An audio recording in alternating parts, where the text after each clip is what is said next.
저희 또 3월 세미나 시작하도록 하겠습니다. 원래 이제 미국의 바닥난 무기고는 누가 채울까 이걸 이제 주제로 삼았었는데 SVB 사태가 너무 계속해서 확산이 되고 있어가지고 저희가 지금 가장 서둘러서 봐야 될 부분이기도 하고 부랴부랴 주제를 좀 바꿔봤습니다.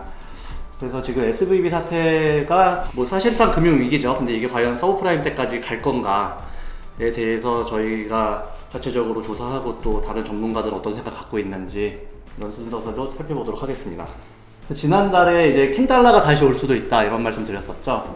이제 그 근거로 러시아가 생각보다 빠르게 경제 성장률을 회복을 하고 있고 그 러시아가 경제 성장률을 회복하는 배경은 중국이 지원을 하고 있었다.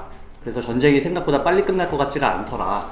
거기다가 이제 중국이 그 경찰풍선 띄워가지고 미국의 안보를 또 위협하는 상황이 생겼었고 저는 이제 이걸 이제 중국이 뒤통수를 쳤다고 생각을 하는데 G20에서 뭔가 그 G7들과 타협하는 그런 모습을 보여줬던 중국이 그게 아니었던 것으로 이제 밝혀졌고 그런 와중에서 미국의 경제 지표는 계속해서 좋게 발표가 됐습니다. 또 고용 지표가 엄청 좋았고요.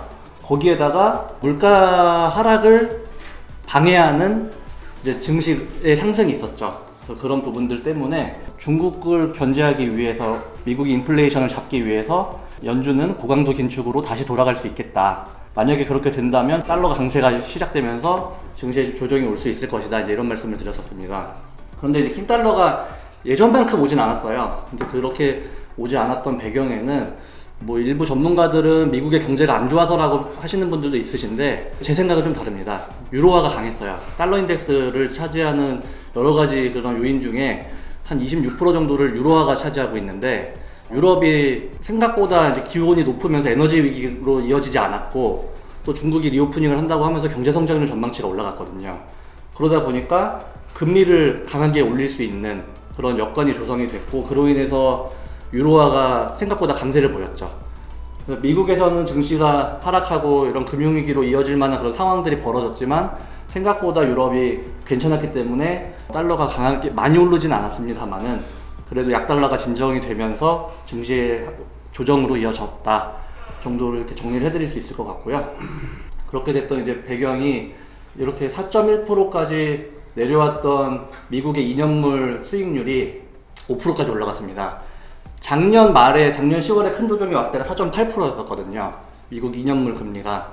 근데 이게 5%까지 이렇게 올라가는 상황에서 그 지난번 이제 LDI 사태나 이런 부분들에 대해서 간단하게 설명을 해드리지 않았습니까? 영국 쪽에 한번 금융위기가 발생을 할 뻔했었고 미국도 뭐 CF1이 이런 펀드 담보부 증권들에 대한 부실 문제가 생기면서 금융위기로 이어질 뻔한 일들이 있었다. 그러다 보니까 연준이 이렇게 긴축을 완화하는 상황이 됐었는데 앞서 말씀드렸던 그런 이유들 때문에 다시 강한 긴축을 할 걸로 전망이 되다 보니까 실제로 금리는 안 올렸어요. 아직 안 올렸는데도 불구하고 이제 시장에서는 지레 겁먹고 올라갔던 상황이었고 이게 이제 여기까지 올라오면 계속해서 지금 금융시장은 스트레스를 받는 것 같아요. 왜냐하면 과거 저금리 0%대 제로금리였을 때 미국의 국채를 너무나 많이 사놨기 때문에 1년에 0.25% 주는 채권을 1,000원에 팔았었는데 이제는 5% 주는 채권을 1,000원에 파는 시대예요. 그럼 0.2%짜리 채권은 이제 거의 똥값이 된 겁니다. 그런데 너무나 많은 회사들이 그거를 가지고 있죠 지금. 그래서 SVB 사태도 거기에서 이제 촉발된 거라고 보시면 좋을 것 같은데 그 부분에 대해서 한번 살펴보겠습니다. 실리콘밸리 은행이라고 하는데 이 은행에서 이제 어떤 일들이 벌어졌었냐 하면은 벤처기업들이 너무 호황이지 않았습니까? 원래 은행의 역할은 예금을 받으면 그걸 대출을 해줘야 돼요. 그런데 그 실리콘밸리에 있는 많은 은행들이 기업이 잘 되니까 은행에다가 예금을 많이 넣었던 거예요. 예금을 많이 넣었는데 대출을 이제 해줄 일이 없었던 겁니다. 시장에서 너무 뭐 벤처 캐피탈이나 아니면 시장 내에서 유상증자를 통해서 충분히 돈을 받아올 수 있는 그런 여건이다 보니까 또 돈도 잘 벌리고 그래서 대출을 이제 많이 안 했던 거예요. 은행은 대출을 해줘야지 돈을 버는데 대출이 많이 안 나가니까 그 돈을 가지고서 미국 국채를 샀대요. 세계에서 가장 안전한 자산 중에 하나로 알려져 있는 미국 국채를 사놨는데 앞서 말씀드렸듯이 이제 미국 국채 가격이 똥값이 돼버린 거죠. 그러다 보니까 이게 재무제표에는 반영이 안 된대요. 만기 보유 증권이랑 매도가는 증권이라는 걸로 나눠지는데 만기 보유 증권에 대한 거는 손실액이 회계장부에 다 표시가 된다고 합니다.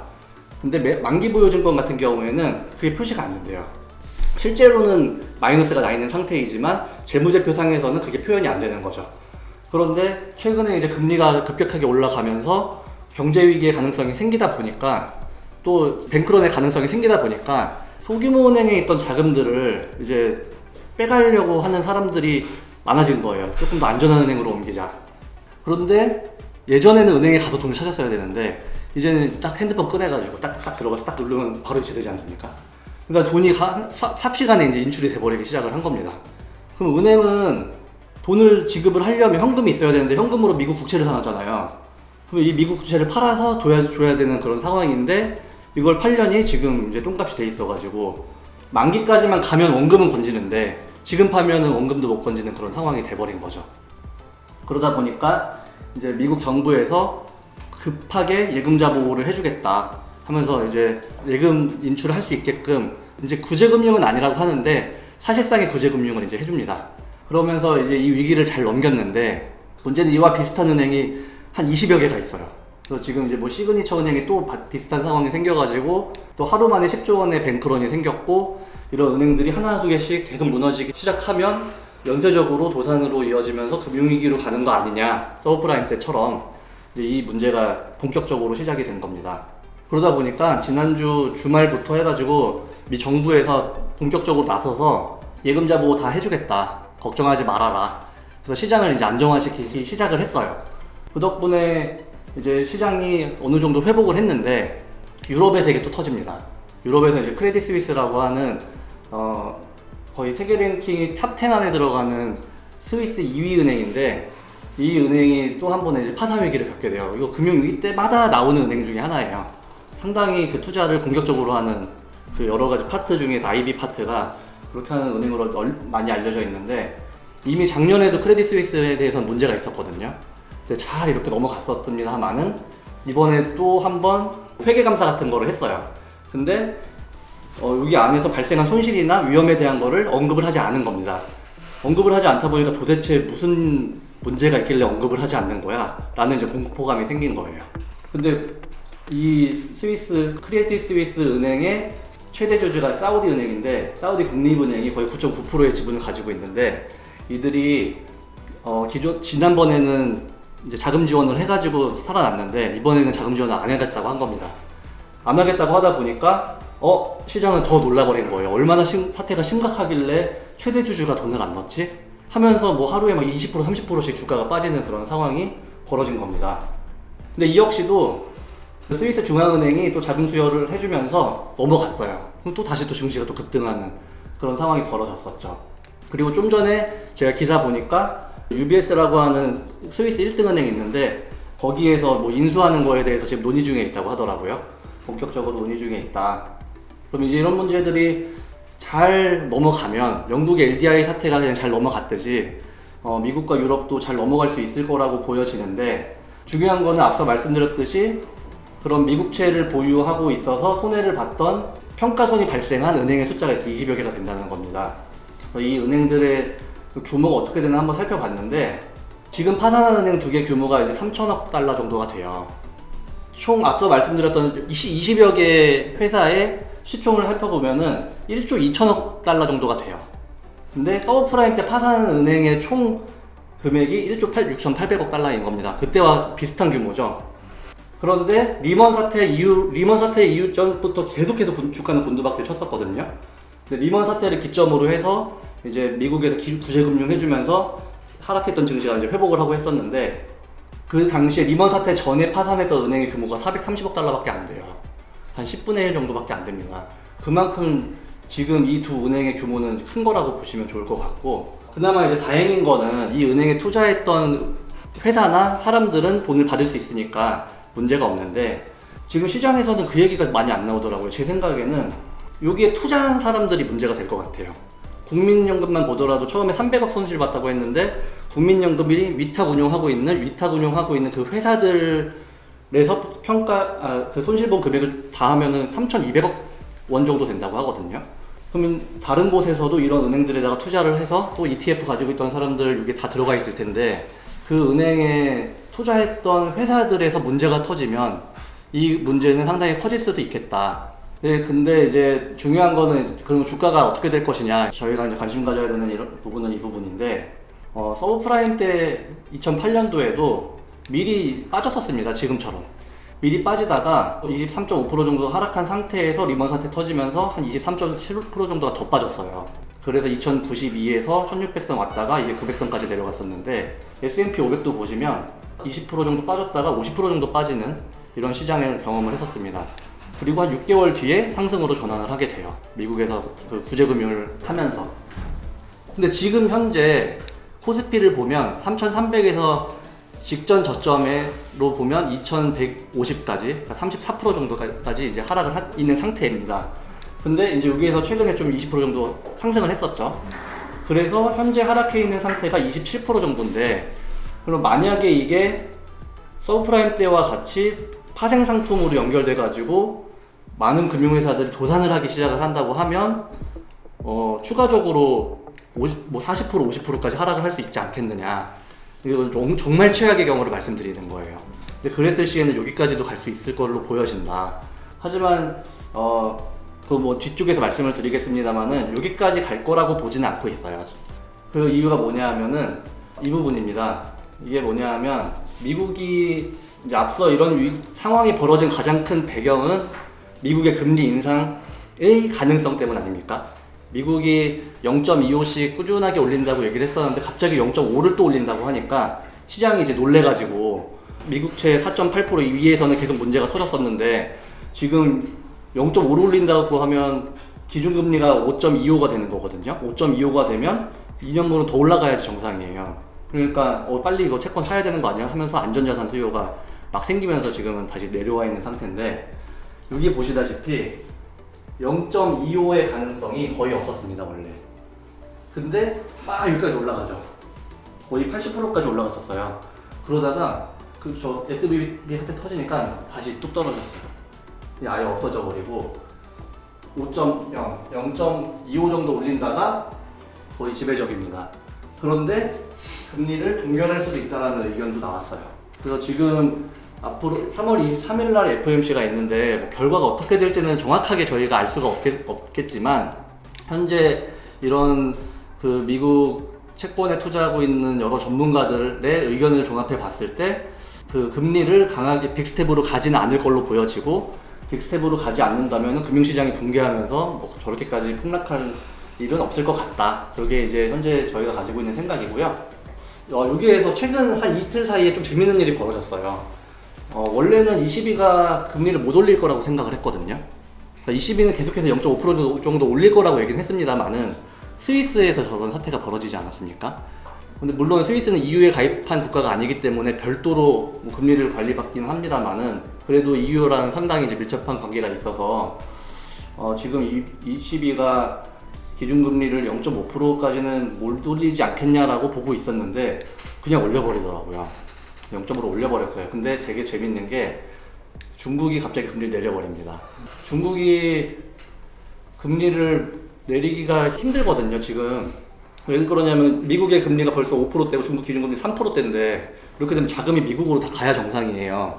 근데 부동산 여기도 이제 너무 지금 힘든 상태니까 경기 부양을 위해서 이제 금리를 낮춘 걸로 보고 있는데, 낮추지 못해야 정상인데 낮췄습니다. 지금 반격을 한 것 같다라는 판단이고, 그럼 3월 23일에 이제 연준은 어떻게 할 것인가, 아마 지금 너무 머리가 아플 것 같아요. 근데 그런 과정에서 이번에 3월에 양해 끝나고선 중국이 이제 사우디랑 앙숙으로 알고 있던 이란과 이제 화해를 시켰습니다. 그래서 외교를 다시 단절했었던 거를 잘 친하게 지내게끔 중간에서 중재를 했고, 그 덕에 지금 사우디가 가장 큰 위협 중에 하나가 이제 후티 반군이 자꾸만 사우디를 공격해서 그런 건데, 이란이 후티 반군을 지원을 하고 있거든요. 근데 이란의 후티 반군이 이제 중단을 하기로 해서 후티 반군이 이제 공격을 못할 걸로 보여져요. 그러면 사우디에 굳이 미군이 안 들어와도 되거든요. 그러면 지금 뭐 잘 아시겠지만 미국이 원하는 건 굳이 친하게 안 지냈으면 하는 겁니다. 그래야지 미국이 필요하니까. 근데 중국이 원하는 거는 아니 친하게 지내, 그러면 우리가 싸울 일이 없잖아. 지금 이런 형태로 지금 가고 있는 국면인데 이게 이 부분이 어떻게 될지 잘 모르겠어요. 제가 이 부분을 조금 주시하고 있는 이유는 오펙 플러스에서 크게 영향력을 행사하는 국가가 3개 국가입니다. 사우디, 이란, 그리고 러시아. 그럼 이들이 뭐 함부로 할 수는 없겠지만 여러 가지 이유로 갑자기 유가를 강하게 감산을 한다거나 했을 때 국제유가 또 치솟으면서 인플레이션 문제가 또 터질 수 있거든요. 근데 마침 그 빅스텝으로 인한 경기 침체 가능성 때문에 유가는 지금 하락을 하고 있어서 당장에 그렇게 벌어질 거라고 보여지진 않는데 조금 저희가 주목해봐야 할 이슈인 것 같아서 같이 담아봤고, 그랬더니 EU에서 우크라이나 러시아 전쟁에 대해서 푸틴을 전범국의 죄인으로 만들어서 나중에 러시아가 전쟁으로 인한 피해를 보상할 수 있게끔 하기 위해서 이미 계속 진행이 되고 있었거든요. 그래서 그걸 재판할 수 있는 곳이 이제 ICC라고 하는 곳인데, 여기에서 이제 재판받을 수 있다 하면서 어저께 또 기사가 떴더라고요. EU에서는 어떻게든 이제 푸틴을 잡아가지고 이제 전쟁 종료시키려고 하고 있는 것 같고, 중국은 계속해서 지원을 해주면서 또 러시아는 또 그거 빠져나갈 국리 찾으면서 지금의 그 불안한 시기를 계속해서 길게 끌고 가고자 하는 그런 상황이 아닌가, 그렇게 지금 저희는 보고 있고, 이 부분 때문에 3월 23일에 있을 연준이 상당히 큰 고민에 이제 빠질 수 있겠구나. 그러면 지금 연준은 어떤 생각을 할까? 이 부분을 한번 생각을 해봤습니다. 지금 연준의 가장 큰 골칫거리는 잡히지 않는 물가 아닙니까? 물가 금리를 계속 올려도 안 잡혀요. 2021년 하반기에만 하더라도 파월이 이 물가가 오르는 거는 일시적인 현상이다. 그래서 2022년도에 금리 3번 정도 올릴 거다 이렇게 얘기를 했는데 완전 거짓말쟁이가 되지 않았습니까? 그리고 지난달에 디스인플레이션 얘기하면서 물가 다 잡혔다 얘기했는데 바로 물가 또 올라버리고, 그러다 보니까 시장은 이제 파월을 전혀 신뢰하지 않는 그런 상황이라고 보시면 좋을 것 같은데, 지금 상황에서 물가가 잡히지 않는 가장 큰 이유는 인건비 때문이거든요. 고용 지표가 너무 좋아서 인건비가 계속 올라가니까 결국 그 인건비를 필요로 하는 회사를 망하게 하는 수밖에 없어요. 그러려면 금리를 올려버리는 수밖에 없겠죠. 근데 최근까지 그게 잡히는 듯 하다가 뭐 신문 많이 보셔서 아시겠지만 챗GPT가 요새 너무 인기잖아요. 그러니까 오픈 AI 시장의 규모가 5천억 달러 정도 된다고 하더라고요. 전 세계 스마트폰 시장 규모랑 맞먹는 정도래요. 새로운 시장이 툭 튀어나온 겁니다. 근데 그 시장의 성장률이 36% 정도가 된대요. 그러면 이제 금리를 이렇게 올리는 이유가, 예를 들어서 내가 한 5%짜리 대출을 받아가지고 10% 수익 낼 수 있다면 한번 해보시겠죠. 근데 10%짜리 대출 받아가지고 10% 수익 낼 수 있다고 하면 안 하시지 않겠습니까? 근데 지금 뭐 한 10%짜리 수익 대출 받아도 30%씩 수익을 낼 수 있는 시장이 만들어진 거니까, 그러면 금리가 올라가도 오픈 AI 시장 쪽은 큰 문제가 없을 수 있을 것 같아요. 그리고 더구나 그걸 주도하고 있는 미국의 대기업들은 현금 보유액이 상당히 많습니다. 그래서 대출에 큰 영향을 미치지 않는다. 그러면 금리를 올려도 그 시장은 계속 갈 수도 있다. 그게 이제 미국이 강하게 경제 성장을 이룰 수 있는 또 다른 하나의 이슈라고 생각을 하고 있고, 그렇기 때문에 이제 물가를 잡으려면 0.5는 올려야지 잡힐 거다, 이런 생각 하나 하고 있을 것 같고, 근데 물가는 잡지 않더라도 이게 물가 잡기 위해서 0.5% 올리면 금융에 대해서 또 스트레스를 받으니까, 그러면 한 0.25 정도만 올릴까? 약간은 그래도 찬물은 끼얹어야지, 이제 막 불이 막 타오르고 있는데 놔두면 이제 계속 확산되니까 물이라도 좀 뿌리자, 한 0.25 정도. 저는 이제 4차 산업혁명 시즌2라고 표현을 했는데, 오픈 AI와 이제 로봇이 새로운 시장의 동력이 될 걸로 보고 있고, 그 부분에서 계속해서 올라가는 이 물가를 잡기 위해서라도 0.25는 올려야 될 거다 라는 이제 생각을 하나 하고 있을 것 같고요. 근데 최근에 이제 금값 오르고 유가가 떨어지거든요. 이거는 경기 침체를 의미합니다. 경기 침체가의 가능성이 있다고 하면은 일단은 금리를 동결하고 시장 상황을 좀 봐야겠죠. 그리고 이제 만약에 금융위기까지 온다, 그러면 이거는 금리를 낮춰야 됩니다. 안 그러면 서브프라임 때처럼 말도 안 되는 상황이 벌어질 수 있으니까요. 근데 제가 주목하고 있는 부분은 이 두 가지인데요. 현재 연준은 2008년 서브프라임 때 이후부터 계속 만들어졌던 QE라고 하죠. 양적 완화. 트럼프 때도 뭐 9조 달러씩 풀었고, 바이든 와서는 지금 계속 돈을 풀어왔으니까 그걸로 인해서 물가가 상당히 많이 올랐었는데, 작년부터 해가지고 지금 QT를 하고 있어요. 채권 사들이는 프로그램에서 이제 채권을 팔진 않지만 만기 때 그냥 없애는, 누군가가 또 사줘야 되는 그런 상황들이 생기는데, 어쨌든 돈을 다시 회수하는 그런 국면입니다. 그러면 이 채권을 비싸게 팔고 싶지 않겠습니까? 내가 계속 팔면 가격이 떨어지는데 누군가가 사주는 사람이 있어야지 비싸게 팔 수 있잖아요.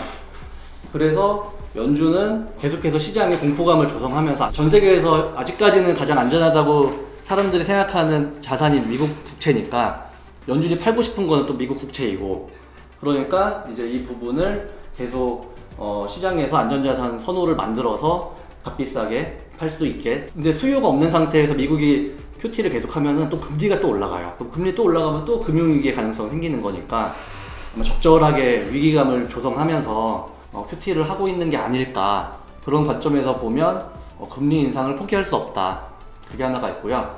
그리고 이제 현재 이 글로벌 거시경제에서 저희가 가장 주목하고 있는 부분은 이제 중국 죽이기죠. 중국과의 패권 전쟁에서.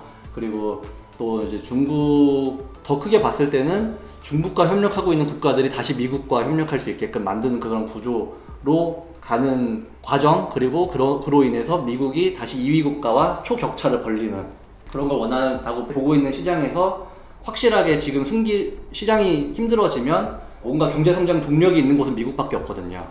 그렇게 봤을 때에 한 번 더 올릴 가능성이 있지 않을까. 이런 내용들을 전반적으로 봤을 때 시장 상황은 많이 힘들지만 미국이 지금 적극적으로 시장에 개입을 하고 있고, 그렇게 개입을 함으로 인해서 현재 미국 채권 시장이 현재 안정화됐습니다. 5%까지 올라갔던 게 3.8%까지 내려왔으니까요.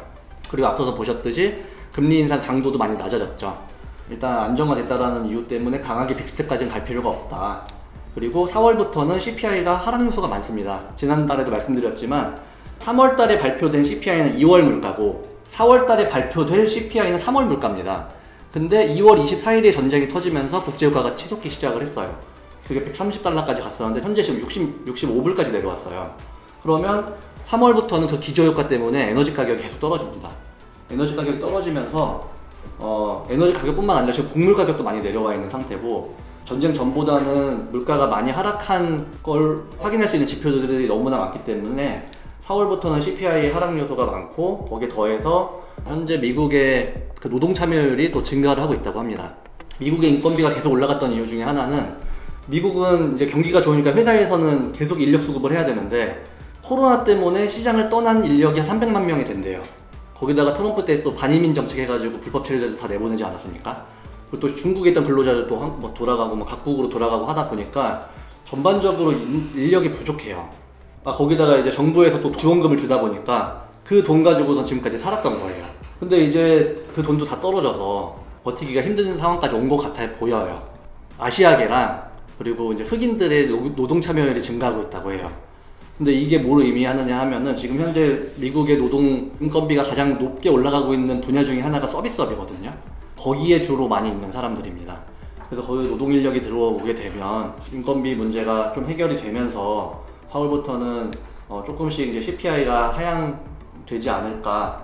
그렇다고 보면 굳이 뭐 빅스텝을 강하게 갈 필요는 없지 않겠느냐. 지금도 이미 시장에서 놀래가지고 다 떨어졌으니까요. 그리고 지금 현재 상황에서 미국이 금리를 동결하거나 인하를 하면 또 좋아질 거다라고 전망하시는 분들도 있는데, 저는 이제 시장의 공포감이 더 커지지 않을까 이런 생각이 강하게 들거든요. 왜냐하면 역사가 뭐 똑같이 반복되는 건 아니지만 제가 서브프라임 때 미국에서 정책 나왔던 게 기억이 나는데, 금리 낮출 때마다 당일날 올라갔어요. 근데 다음날 다 폭락했어요. 왜냐하면 뒤에 또 뭐 있는 거 아니야? 이런 공포감이 시장에서 안전자산 선호가 오면서 다 정리하고 나갔던 그런 기억이 있어서, 똑같은 그런 기억이 있는 투자자들이 이게 자라보고 놀란다, 소뚜껑 보고 놀란다고 뭐 한번 뚝 터지면 놀래가지고 일단은 피하고 보자, 이런 상황으로 연결될 수도 있지 않을까. 그렇다고 보면 연준이 강하게 0.5 빅스텝을 가기에는 조금 채권 시장의 위험 때문에 어려움이 있을 것 같고, 그렇다고 동결이나 인하할 경우에는 시장에 더 큰 공포감을 줄 수도 있고, 또 금리 인상, 왠지 이거는 중국이 금리 인하해버린 상황에서 미국이 뭔가 한 발 물러서는 듯한 그런 느낌이 많이 들거든요. 그래서 한 0.25 정도는 올리는 선택을 하지 않을까, 그렇게 조심스럽게 예상을 하고 있습니다. 그래서 큰 흐름을 보면 지금 저는 3월 FOMC가 너무 중요하다고 생각을 하는데, 지금 이렇게 내려오지 않았습니까? 근데 이때가 이제 저희가 바닥이라고 생각했던 그 지점이에요. 그래서 이렇게 이제 올라가는 그런 과정이 있는데, 이 부분이 이렇게 되면서 이렇게 되는 중요한 지지선의 역할이 될지, 아니면 잠시 반등을 해보려고 했는데 힘없이 쭉 빠지게 될지, 이거는 뭐 아무도 예측을 할 수가 없는 상황이고, 제가 생각하는 미국의 현재 상황은 연준은 금리를 계속 올려서 세계를 힘들게 하고 미국 근데 정부에서 돈을 계속 풀어요. 그러니까 인플레이션을 잡히는 거를 원하지 않아요 지금 바이든은. 그러면 또 돈 풀 겁니다. 돈 풀고 금리 올리고 돈 풀고 금리 올리고 그러면 이제 나머지 국가들 다 힘들어지고 그럼 언젠가는 이제 구원의 손길을 막 보내겠죠. 그러면 이제 미국 밑으로 다 줄 서가지고 미국끼리 이제 큰 동맹을 하나 만들어서 중국 이제 왕따시키고 이런 형태가 되지 않을까. 그럼 그게 아니고서는 지금 파월이 저렇게 2%를 고집할 이유가 없어요. 지난달에도 말씀드렸지만 물가 목표 높이고선 경제 성장을 위해서 금리 낮추면 되거든요. 근데 이거를 절대로 안 하겠다고 계속해서 얘기를 하고 있기 때문에 2%까지 내려가는 거는 지금 당장엔 어려운 일인 것 같고, 그럼 6월에 이제 부채 한도 문제가 생길 겁니다, 미국에서. 이것 때문에 이제 공화당과 민주당이 또 다툼이 생길 텐데, 그때까지는 계속해서 뭔가 좀 부침이 있을 가능성이 높으니 우리는 그런 상황들을 좀 염두에 두고